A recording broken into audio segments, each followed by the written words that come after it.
Dr. Sutton, you wrote 3 series of books while you were a research fellow at the Hoover Institute. Can you give me basically the background of the content of these series? Yes, the series I wrote at the Hoover Institution at Stanford University concerned the transfers of Western technology to the Soviet Union, and essentially it comprised 3 individual books. Each book covers a period of time since 1917. And then you wrote a second series of books on Wall Street. Yes, these were trade books.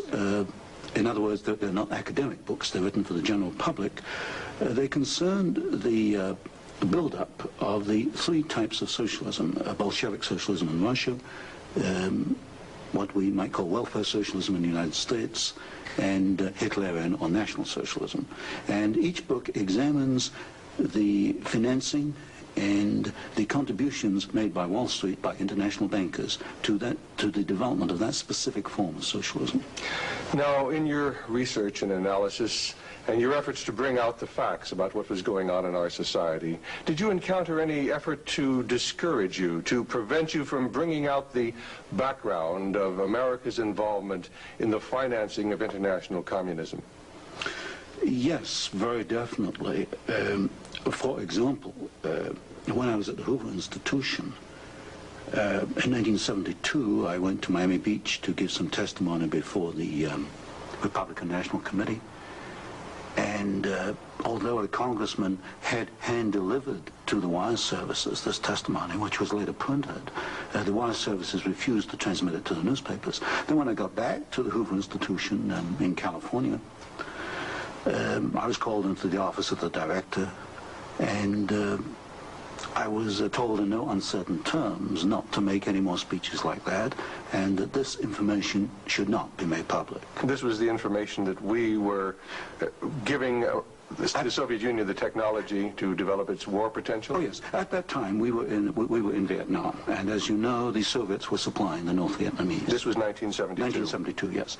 And for example, I knew that the Gorky plant, which was built by the Ford Motor Company, the Gorky plant in Russia produces the Gaz series of vehicles. The Gaz vehicles had been seen on the Ho Chi Minh Trail. We were supplying equipment to the Gorky plant in the middle of the Vietnamese War, and these trucks were being used to carry ammunition supplies, which were killing Americans. I thought this was morally wrong, and I said so in Miami Beach and at the Hoover Institution. And it was this type of information that was suppressed. And so what eventually happened as far as your activities at the Hoover Institution were concerned? Well, I didn't pay much heed to the warnings. I published a book called National Suicide in the following year, which summarized our assistance to the Soviets, our military assistance to the Soviets. And when that book came out, again, there was great pressure to stop the book. There was pressure on both the publishers and me personally. And I felt I couldn't take this, and a few years later, I just left the Hoover Institution, and since 1975, I've been an independent author without any ties whatsoever. Let's go a little bit into the background of the financing of the German war machine that we fought in the period 1941 to 1945. Could we start, first of all, with the original financing of Hitler between 1922 and 1923, when he was first making his effort to come into prominence in Germany? The original financing of Hitler, that's in the years 1922, came only partly from Germany. One of the most prominent Americans concerned with financing Hitler was Henry Ford. In fact, Henry Ford received a medal in 1938 for his assistance to the early Nazi Party. Then, of course, Hitler had his attempted push in 1923. He went to jail, and then we begin another era in the rise of Hitler. Right, and of course, he eventually came to power in 1933 by the electoral process. What about the financing of Hitler's electoral activities in 1933? This I can trace. I have traced it very exactly. I discovered amongst the Nuremberg records a series of bank transfer slips to the Delbruck-Schickler Bank in Berlin to an account which was under the control of Rudolf Hess. And this was the fund that was used to finance Hitler's access to power in March 1973. And amongst the corporations that transferred money to Hitler, I find not only R.G. Farben, which is quite widely known, but also German General Electric, AEG, which is under the control of General Electric in the United States, or was at that time, and companies like Osram and... Now, what was the tie-in between Osram and General Electric? The tie-in was a share tie-in. International General Electric in the United States had controlling interest in German General Electric, and also through share interlocks, a controlling interest in Osram in Germany. So then we have Ford and we have General Electric helping to finance Adolf Hitler's rise to power. Were any other large American corporations involved? Very definitely. Standard Oil, through its technical association with IG Farben, for example, Germany could not have gone to war in 1939 without tetraethyl. You need tetraethyl to raise the octane value of aviation gasoline. Germany had no means of doing that. This was developed in the ethyl laboratories in the United States and transferred to the Germans. Standard Oil came up with the hydrogenation idea, which was very essential for Germany in the 1930s, because to raise the quality of its gasoline for aviation purposes. This was transferred to the Nazis. And ITT, for example, International Telephone and Telegraph, was very intimately associated with the Nazis through Dr. Schroeder, who was head of the ITT subsidiaries in Germany. And ITT controlled companies which made not only electrical instruments, but also the Focke-Wulf plant, which made airplanes, fighter airplanes. So what you're suggesting then is that American corporations were helping to finance the German industry that was building up the war potential? American corporations, only a few, not many, financed Hitler through their subsidiaries. They transferred technology. They transferred material assistance, for example, stocks of tetraethyl before the Germans could manufacture it under the joint manufacturing agreement with the United States. And also they financed this. For example, Standard Oil financed in 1933 the development of the gasoline industry in Germany, which was needed to fight World War II. And that's a very interesting point. Could you go a little bit into the background of where Germany got its oil to fight the Second World War? Because certainly Germany doesn't have oil resources. Germany does not have oil resources, that's true. It used in World War II synthetic oil, which it got from coal. And the basic technical processes for the development of oil from coal came from the United States, from essentially from the Standard Oil laboratories, which had this technical assistance agreement with IG Farben. And of course IG Farben contributed something like 60% of the explosives needed by the German Wehrmacht, probably about 40–50% of the gasoline needed by the Wehrmacht and by the German Air Force, the Luftwaffe. And was there a definite interlock between IG Farben and Standard Oil? The interlock was at the technical level, the exchange of patents. It was through a financial technical assistance agreement. There were other interlocks with the United States through a subsidiary, IG Farben, in the United States. But with Standard Oil, the interlocks were at the technical and financial level. And is it a fact, it's been stated, that there were members of the board of directors of Standard Oil who were also on the board of directors of American IG Farben? Yes, Walter Teagle is one name that comes to mind. And there were several directors. Was there an interlock with Ford between IG Farben and American IG Farben and the Ford Motor Company? Not that I can recall, not offhand. Not offhand. So basically what we're seeing then is American industry helping to provide the technology, helping to provide the finance, helping to provide the material that is going to allow Hitler to create his war machine. Yes, that is correct. That is correct. Now, in your book, Wall Street and the Rise of Hitler, you talked about the bombing patterns during the Second World War, and the fact that it was amazing that there were certain factories that were not bombed, whereas the majority of the German factories were decimated, German-owned factories. There were certain factories that tied into this interlock we've already alluded to, that for some strange reason seemed to escape the devastation of our saturation bombing. In World War II, the German electrical industry was or should have been a prime target for Western bombing.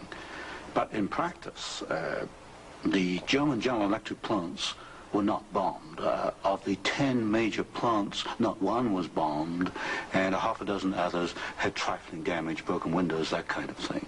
So what we have here is a very interesting case of an industry which should have been bombed in World War II, but was not bombed, and yet we have American ownership, which raises a certain amount of suspicion as to why it was not bombed. But as far as the German-owned electrical companies, did they undergo a rather heavy bombing? I took a look at that. The Siemens plant, for example, they were bombed. There's no question. But the industry was not targeted as a general target. So Siemens, for example, was not bombed as heavily as, say, tank plants or aviation plants, that kind of thing. You mentioned the Ford plant in Cologne. Was this a prime military target? The Ford plant in Cologne should have been a prime military target. For example, the British Air Force, the Royal Air Force, did bomb the Ford plant at Poissy in France. But the Ford plant in Cologne, which was by far the largest Ford plant in Germany, was not bombed in World War II. But did our military planners intend to bomb it? In other words, was it on the aiming report? Well, I did look at the aiming reports for the plants in Cologne. Ford was known about. They knew that it was producing equipment for the Wehrmacht. But it was not bombed. It was scheduled as a target, but it was not bombed. So somewhere along the line, as far as the planning was concerned, the name of the Ford motor plant in Cologne was deleted, and yet the city of Cologne itself was totally decimated. The city of Cologne was decimated, as of course many other cities in Germany were decimated. But somewhere along the line, something happened. I suspect it was in the aiming committees, and without question, orders were sent out not to bomb certain targets, even though these were prime military targets. And that's rather reminiscent of some of the orders that went out during the Korean War, some of the orders that went out during the Vietnamese War to leave specific targets within the enemy's domain untouched by our strategic bombing. I understand that was so, although I've not investigated it. Now, in your book, Wall Street and the Rise of Hitler, there was one very interesting section about a special fund that Heinrich Himmler had, and the funneling of money from German corporations into this fund, even up into the years 1943 and 1944. And many of these corporations had strong ties into the American corporations, into the American parent corporations. Could you tell us a little bit about the Kepler Fund? The Kepler Fund was also known as the Konto S Fund. It was what we might call Heinrich Himmler's personal slush fund. He used it for his own personal projects. And what amazed me was both in 1933 and in 1944, the 2 years for which I examined the records, over half the funds came from American corporations. For example, in 1933, ITT, Standard Oil, General Electric, and possibly Osram were contributors. Even in 1944, in the middle of World War II, we find that ITT was funneling funds to Heinrich Himmler's fund through Schroeder, who was the chairman of the ITT subsidiaries in Germany. We also find that Depag, the Standard Oil subsidiary in Germany, was financing Heinrich Himmler, and this was in the middle of World War II. Now, were these facts ever brought out at the Nuremberg hearings? They were never brought out at the Nuremberg hearings, although the documents do exist within the files, within the records. They have not been published, as far as I know. And you actually had access to these records? Yes, there's some 400 tons of these records available, and many of them were at the Hoover Institution, or copies were at the Hoover Institution, and that's where I found the original documentation. I think it's a tragic part of our history when the American public doesn't realize the interplay then between great American corporations and the financing, the funding of the Nazi movement. Now, I wanted to talk just a little bit about the Nuremberg trials, because at the Nuremberg trials, the Nazis, the Nazi war criminals, the Nazi generals were held specifically guilty for what transpired. Were there any Americans involved? Were any Americans indicted? Were any Americans convicted as far as the financing of the Nazi war movement? Very definitely not. I looked at the criteria for what we might call war crimes under the Nuremberg tribunal. And there's no question in my mind that certain Americans well fitted the criteria which required indictment and trial, but no Americans were ever brought to trial. Do you think there was any conscious effort to conceal this fact, both from the Nuremberg War Tribunal and from the American public?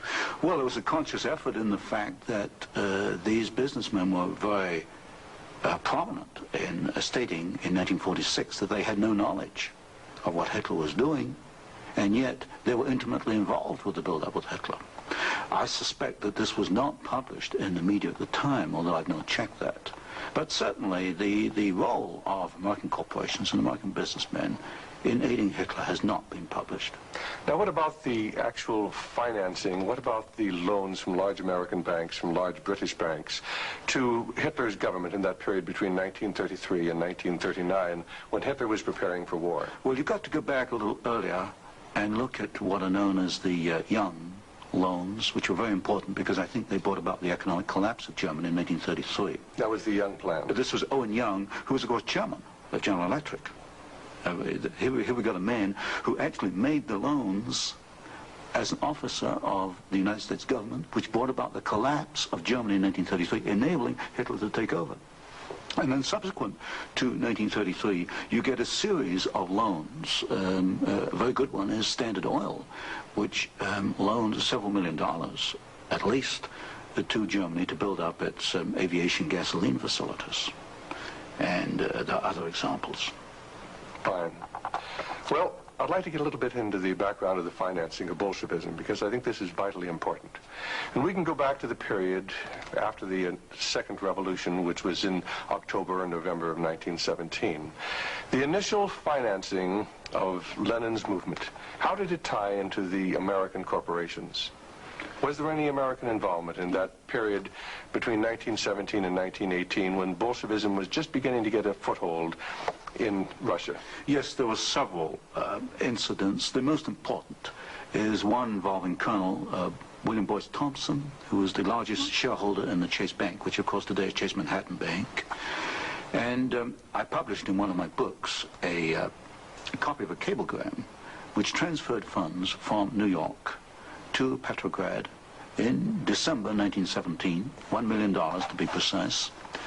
And Colonel Thompson made the statement later that this $1 million was given to the Bolsheviks to consolidate. They had just begun to take over Russia. They only controlled Moscow and Petrograd at that time, to aid the control that the Bolsheviks were extending in Russia. This is a very clear case. $1 million, American funds, transferred through an American Wall Street intermediary to the Bolsheviks. And didn't you publish that document here in Wall Street and the Rise of Bolshevism? I published two statements. One is a copy of the cablegram, and the other is a copy of the news clip of the statement made by Colonel Thompson at that time that he had made this contribution. Now, why would an American capitalist, an American financier, help to aid Bolshevism? The only answer, and of course this puzzled me for years, you know, why? Why? Because we understand there to be an opposition. And the only answer I can come to is one of captive markets. The United States did not want another United States in the world. And of course, if you look at the world map, Russia is 2 or 3 times larger than the United States. Imagine this as another United States, as another competitor to the United States. What the United States wanted, or Wall Street wanted, was a captive market. And of course, socialism is a captive market because my earlier studies at Stanford University have brought out the fact that a socialist system cannot innovate. It's got to import innovation and technology from the West. And so I think the aim behind this was to encourage the development of Marxism and other types of socialism, because this would give these Wall Street bankers control of a world market, a captive market. At the end of the First World War, Russia was devastated by famine, and America sent a relief mission. It was the Hoover mission. Do you know any of the facts surrounding the activities of the Hoover Commission? Well, there's no question that in 1922, 1923, Russia was finished. Industrial output was perhaps 8 or 10% of 1913 figures, and people were starving by the hundreds of thousands. And the Hoover mission was organized, of course, to send aid to Russia. But most of the aid went to the Bolsheviks, who controlled really quite a small part of Russia at that time. Only a very small part of the aid went to the White Russians or to the Far East. And then after 1922, 1923, Lenin instituted something known as the New Economic Policy, or this series of 5-year plans. Can you tell us about the 5-year plans and the part that the major American corporations, major world corporations, played in building up the Soviet Union? Well, there are two separate phases here. The new economic policy was started in 1923 by Lenin, and I found, and I published this in my first book from Stanford, that every single Russian industry was rebuilt or restarted by foreign corporations, mostly German, British, French, and American. By 1928, Russia was back to approximately its 1913 industrial output. And at that point, she began to think of these grandiose 5-year plans. And in 1928, Gosplan, which is the Russian government planning commission, actually designed an initial 5-year plan, but this was thrown out, it was inadequate, and American corporations were were brought into Russia. And the first 5-year plan and the second 5-year plan were actually designed in the United States by American corporations. And what were these corporations? Which ones specifically were involved in the design of the first 5-year plan was by a corporation probably not known to most Americans, Albert Kahn. But Albert Kahn was the foremost industrial architect in the United States. And Albert Kahn laid out the basics of the first 5-year plan for the Soviets. And then we find, again, the same corporations involved with the construction of the plants. International General Electric, certainly, DuPont, Ford Motor, Hercules Motor, Curtiss-Wright in aircraft engines, and even some corporations which today were forgotten about, like Vultee and Chance Vought. These were aircraft manufacturers at that time. And so American corporations came in and they built the first 5-year plan.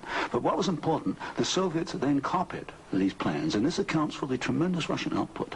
They took this initial equipment and they multiplied it, they copied it by the hundred. Now, how about Ford Motor Company? Did they play a part in the building up of the Soviet potential? Very definitely. Ford Motor Company built the Gorky plant, and the Gorky plant produces the GAZ series of vehicles, that's G-A-Z, and these are trucks, and there's some automobiles. And right from the early 1930s, you find that the GAZ plant has had military potential, and Ford knew that when it went in and built the Gorky plant. And we know it because I found statements to this effect within the State Department files. Sometimes we hear the name Averell Harriman. Did he play a part in building up the Soviet technology? Very definitely. In fact, Averell Harriman came out of the Soviet Union financially at a profit. He took over the Georgian manganese concession in the early 1920s. Got this back on his feet for the Soviets, and manganese became a prime export for the Soviets, and so they were able to sell this abroad, get foreign exchange, which financed their industrialization. And then they bought out Harriman about 1929, and Averell Harriman received as compensation $1 million more than he put in the first place. How about Armand Hammer of Occidental Petroleum? Armand Hammer is a very interesting example. Armand Hammer received the first foreign concession in 1922. In asbestos in the Ural Mountains. And he also conducted for the Soviets a number of other enterprises, right down to pens and pencil manufacturing, for example. But Armand Hammer is interesting because his father, although Armand Hammer today is chairman of Occidental Petroleum Corporation, his father was Julius Hammer, who in 1919 was Secretary General of the Communist Party USA, which emphasizes the argument I make throughout my books, that at the top level, there's no difference between your top communists and your top capitalists. They interlink. You've got Armand Hammer, chairman of Occidental Petroleum. His father was secretary of the Communist Party USA in 1919. So it's basically a power grab. It's a power grab, an international power grab. Now, During the Second World War, why, Russia was pretty well decimated once again by German forces. What part did the American Lend-Lease program play in building up Russia's industrial capacity after the Second World War? Well, Lend-Lease built up Russia's capacity, it modernized it, and expanded it during World War II. And there was some continuation all the way through perhaps to 1948, 1949. There was a program after Lend-Lease, which was supposed to be restricted to foodstuffs and industrial materials, but in effect, I checked the records in the warehouses in Suitland, Maryland, I find that even after World War II, and this was against the intent of Congress, I suspect, there was a massive transfer of the latest industrial equipment to the Soviet Union under the so-called Lend-Lease program.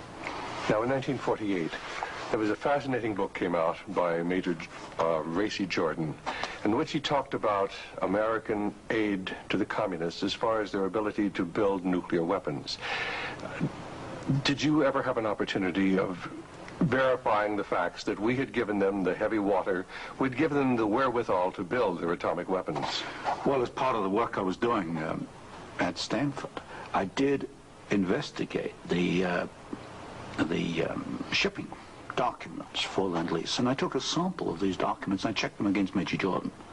And broadly, Major Jordan was correct within, say, about 5%. And Major Jordan, of course, made the charge that we had shipped materials to the Soviets, 1944, 1945, which were later used in their atomic program. There is no doubt, he is correct. We shipped heavy water, which is essential, but we shipped other items which are perhaps less obvious to the layman. We shipped, for example, aluminum tubes, and aluminum tubes are essential for atomic energy development. We shipped graphite, and graphite is another essential component. So generally, as far as I could check, and I checked the original government Lend-Lease document, General Major Jordan was correct. Now, as the years have gone by, of course, we see a growing Soviet nuclear threat.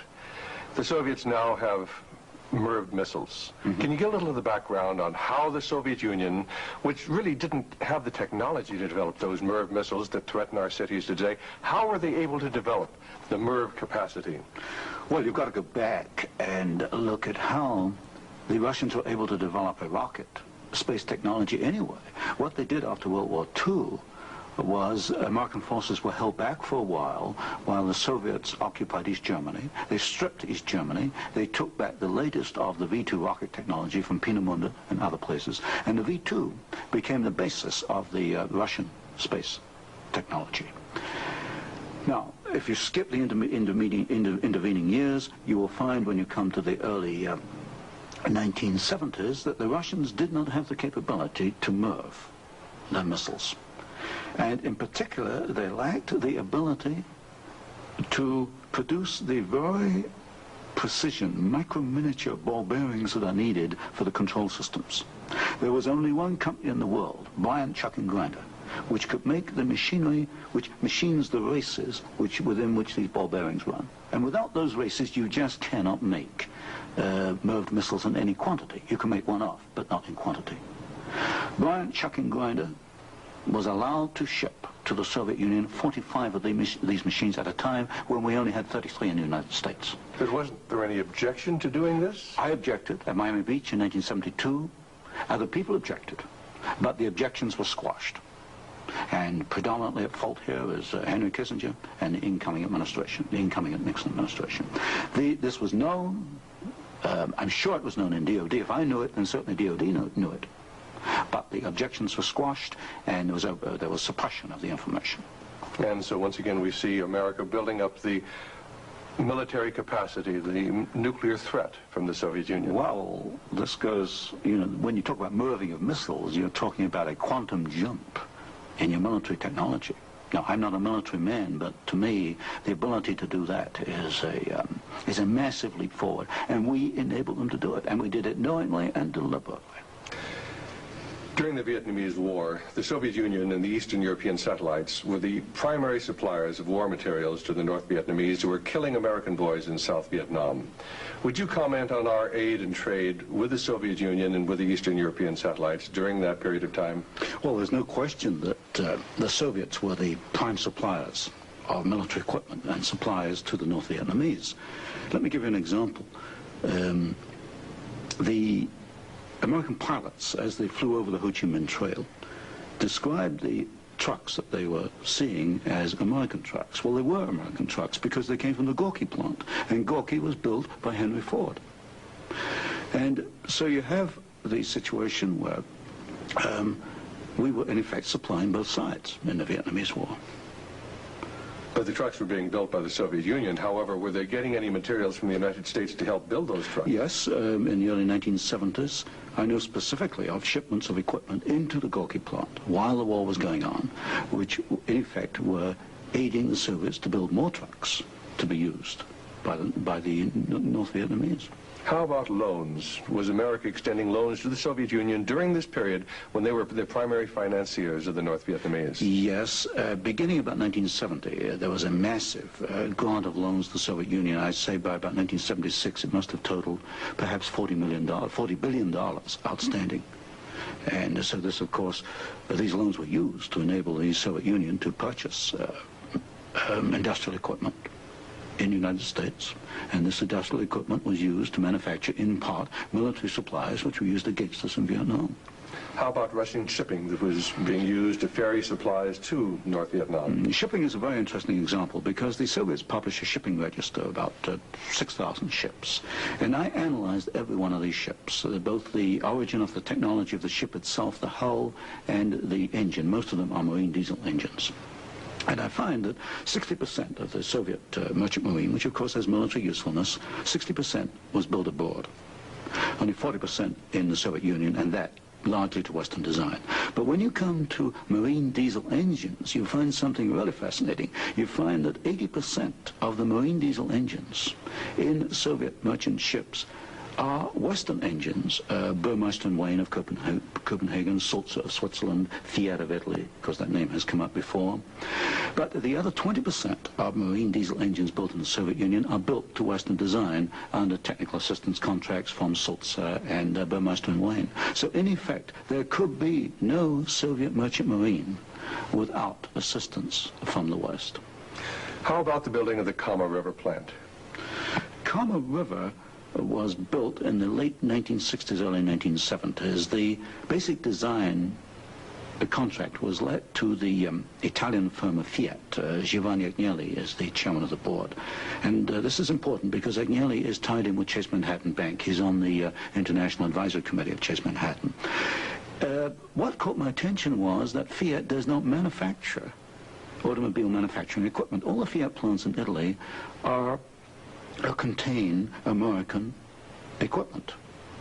And what I found was that the equipment was coming, perhaps about 60–70% of it, from the United States, from major automobile equipment suppliers in the United States. I think it was known as the Fiat plant as a cover to perhaps divert attention from the fact that during the Vietnamese War, we were building the largest plant in the world. It covers 36 square miles.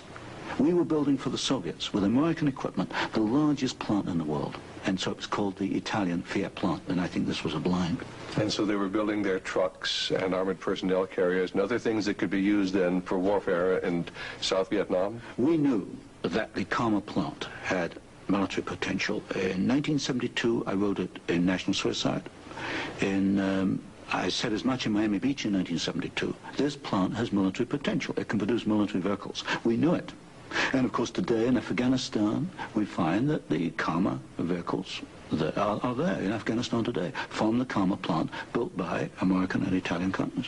And it was after you brought out this information that efforts were made to suppress your book, National Suicide, yes, and your other studies? Yes, because I was bringing out the fact that the Kama River plant had military potential, that we were moving the missiles with the Bryant chucking grinder equipment, and of course other facts along these lines. And what sort of pressure was brought to bear upon you? What sort of pressure was brought to bear upon the publisher of your book, National Suicide?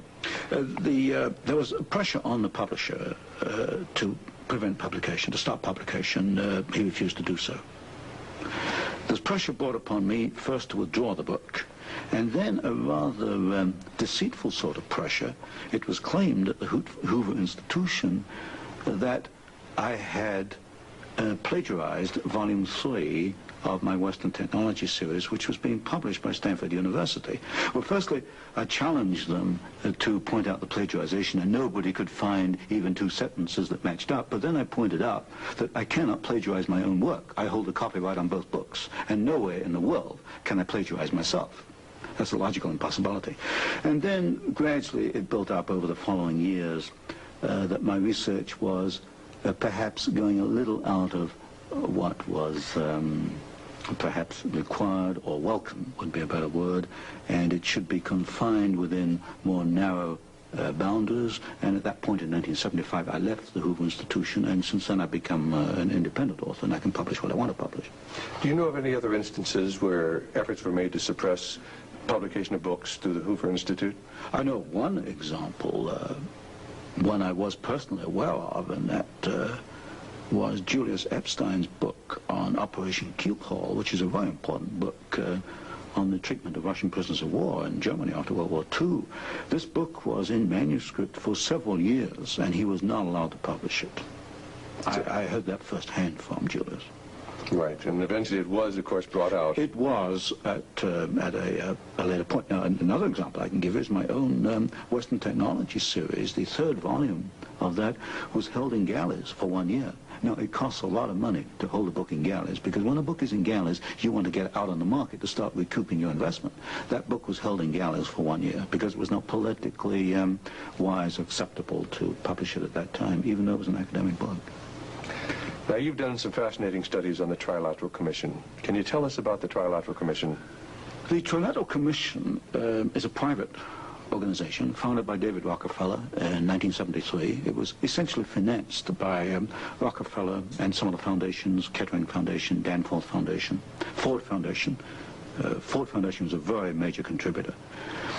And the stated objective is to encourage discussion amongst what they call the trilateral regions. I should point out that of the 300 members, 1/3 come from the United States, 1/3 from Japan, and 1/3 from Europe.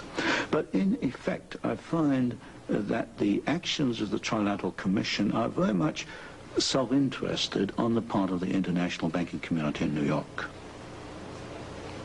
Now, as far as the Trilateral Commission's influence on the American government is concerned, it's been said that there is a very excessive representation of the Trilateral Commission in Jimmy Carter's cabinet and in Jimmy Carter's administration. Well, excessive is rather an understatement. I think there's some 200 million people in the United States. There are only 77 trilateral members who are American. Out of that 77, I counted no fewer than 18 trilateralists. That's about 1/3 of the American trilateral contingent turns up in the Carter administration. Mr. Carter himself was a trilateral, Mr. Mondale, Mr. Brown, Mr. Vance, Mr. Blumenthal, Mr. Brown, Secretary of Defense. In other words, they occupy all the senior cabinet and sub-cabinet posts. In fact, there's some key committees, intelligence and defense committees, which are only comprised of trilaterals. So here you've got 77 Americans selected by one man, David Rockefeller, who's chairman of Chase Manhattan Bank. And we find that they turn up in the key controlling positions in Washington under the Carter administration. And would this suggest to you that perhaps we do not select the government, that it is selected by these people who work behind the scenes? You can come to no other conclusion. If you look today at who's running for office, you find Mr. Bush is a trilateral, you find Mr. Anderson is a trilateral, Mr. Carter's a trilateral. We find articles appearing in Newsweek magazine, Time magazine, U.S. News and World Report, many of the major media telling us there's really nothing to be concerned about from the Trilateral Commission. Is there any interlock between the Trilateral Commission and the major media in the United States? Yes, there is an interlock, particularly in the news media. For example, the Chicago Sun-Times, the executive editor there, James Hoagie, is a trilateral. You'll find Saul Linowitz is a director of Time magazine. And I think, yes, Henry Schacht is a director of CBS. So there very definitely is an interlock between the trilaterals and the media. And perhaps this is the reason, then, that they rather play down the influence of the Trilateral Commission on contemporary American government. Yes, I had a computer survey made of all articles that have been printed on the Trilateral Commission since 1973. I could find worldwide only 73 articles.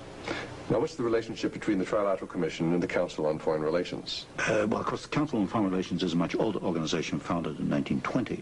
I did a study in which I compared trilaterals with or without membership in the CFR, Council on Foreign Relations. I find there's something over 50% overlap.